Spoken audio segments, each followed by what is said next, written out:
What if turning 80 wasn't just another birthday, but the moment the rules of your health, your independence, and even how people treat you begin to quietly change?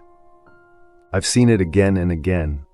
Strong, active women suddenly find themselves ignored in doctors' offices, struggling with energy, or whispering to themselves, "Why do I feel like I'm fading away?"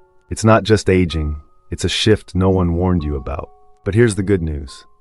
If you know what's coming, you can prepare, you can push back, you can live these years on your terms. Today, we'll talk about 5 brutal but true changes that happen after 80, and what you can do to protect your body, your mind, and your spirit. Stay with me, because each part of this story matters. The silent immune system. When you're young, the body screams when something's wrong. But after 80, it whispers. Your immune system stops sounding alarms. Instead, it sends subtle hints. Tiredness for a few days, confusion while doing a simple task, loss of appetite that you chalk up to age. Doctors call this immunosenescence, the natural weakening of the immune system with age. White blood cells, once sharp and fast, slow down. They don't multiply as quickly. They don't fight as strongly. That's why a child can beat a cold in 2 days, while an 85-year-old may battle bronchitis for weeks. Here's what you can do. Vaccines matter. Flu, shingles, and pneumonia vaccines are shields designed for older bodies. Protein matters. Without it, your immune system lacks the raw material to fight. Eggs, beans, chicken, leafy greens, these are your allies. Gut health matters. 70% of your immune system lives in the gut. Probiotics, fiber, and fermented foods strengthen it.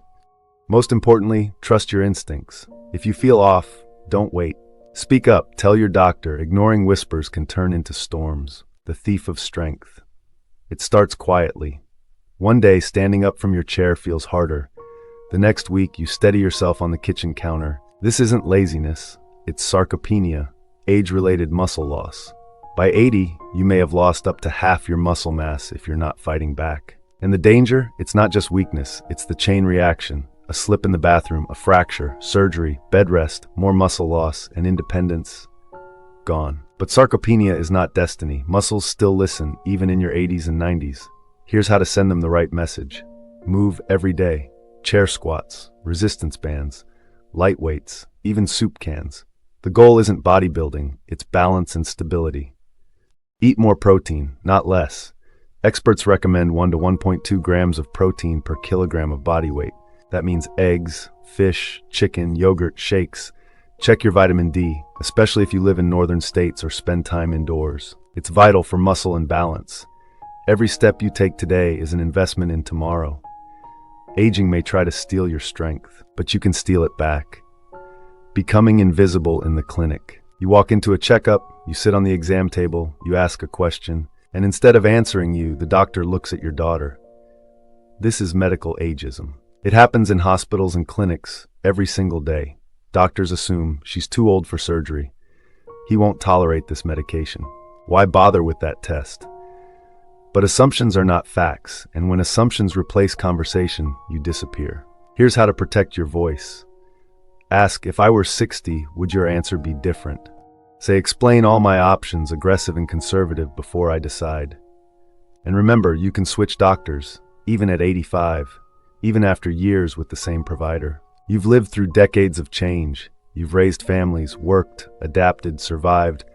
Your story is not a statistic, and your care should not be either. In that exam room, your voice matters. The truth about cognitive decline. They say memory fades with age. But the truth? That's not the full story. Yes, processing slows. Yes, names take longer. But that doesn't mean you're losing your mind. Your brain is alive. It adapts. It builds new connections, even in your 80s. This is called cognitive reserve. Think of it as a backup system built through curiosity, problem solving, and learning. The more you challenge your brain, the stronger it stays. Here's how to build it.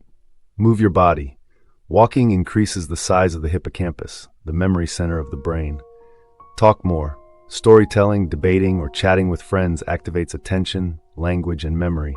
Try new things, technology, writing, painting. New hobbies force the brain to grow. Fuel your brain. Omega-3s, B vitamins, leafy greens, salmon, and plenty of water. The biggest danger isn't aging, it's mental retirement. Don't stop learning. Don't stop asking questions. Keep your mind wide open. 5. When the world shrinks, it doesn't happen all at once. First, you stop driving at night, then not at all. Friends move, clubs end, family visits grow further apart. Suddenly, your world is reduced to 3 rooms: the living room, the kitchen, the bedroom. And while it feels quiet, the danger is real. The National Institute on Aging says loneliness can be as harmful as smoking 15 cigarettes a day. But isolation isn't just emotional, it mimics cognitive decline, forgetfulness, fatigue, disinterest, often mistaken for dementia. So how do you fight back? Say yes to invitations, senior centers, classes, even if you feel nervous. Volunteer, read to children, write letters to veterans, help at libraries. America still needs you. Use technology, a FaceTime call, a photo, a Zoom chat. These little connections keep your world wide. Change your scenery. Parks, museums, even a diner in the next town can reawaken your spirit. It may feel hard at first, but the world is still out there, and you still belong in it. Let's bring this home. After 80, your immune system whispers, your muscles weaken, doctors may dismiss you, memory slows, the world shrinks. But none of this means your life is over. It means you have new ways to fight back, new tools to stay strong, connected, and alive. So the next time you feel tired, weak, or lonely, don't shrug it off as just aging. Instead ask, what can I do today to make tomorrow stronger? Because you are still growing, you are still learning, you are still deeply valued. Now I'd love to hear from you. Which part of today's message spoke to you most? Drop a comment below. I read every one. Your words may encourage someone else. If you found this helpful, please subscribe, tap the notification bell, and share this video with someone you love. And as you go about your day, remember, aging may change the rules, but you still hold the pen to write your own story.